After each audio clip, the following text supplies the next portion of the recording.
মমতা বন্দ্যোপাধ্যায়কে পাল্টা আক্রমণ শানালেন আন্দোলনরত জুনিয়র চিকিৎসকেরা। কিছুক্ষণ আগেই রাজ্যের মুখ্যমন্ত্রী মমতা বন্দ্যোপাধ্যায়ের ধৈর্যের বাঁধ ভেঙে যায়। তারপর বেফাঁস মন্তব্য করে বসেন মমতা বন্দ্যোপাধ্যায়।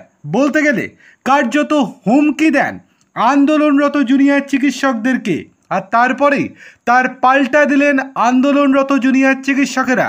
ডাক্তারদের উদ্দেশ্যে হাই অ্যালার্ট জারি করে মুখ্যমন্ত্রী মমতা বন্দ্যোপাধ্যায় বলেন, সরকার কাকে রাখবে কাকে বাদ দেবে ডাক্তাররা ঠিক করে দেবে নাকি? গণতন্ত্র আছে বলে যা ইচ্ছা তাই? সুপ্রিম কোর্ট বলেছে মঙ্গলবার বিকেল 5টার মধ্যে ডাক্তাররা কাজে যোগ না দিলে সরকার ব্যবস্থা নিতে পারে।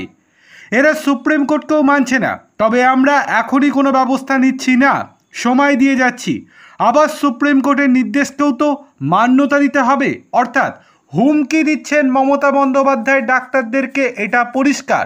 আর তারপরেই জুনিয়র ডাক্তারদের বক্তব্য, এটিকে আমাদের জেদ বলে মনে করা হলে কিছু বলার নেই। এই নারকীয় ঘটনার উদ্দেশ্য অজানা। যতক্ষণ না এটি জানতে পারছি, এই অপরাধীরা যতক্ষণ না ধরা পড়ছে, ততক্ষণ কর্মবিরতি চালিয়ে যাবই। আমাদের তরফে ইমেল পাঠানো হচ্ছে, তার জবাবের অপেক্ষা করছি। আমরাও চেয়েছি খোলা মনে সবার সামনে আলোচনা হোক।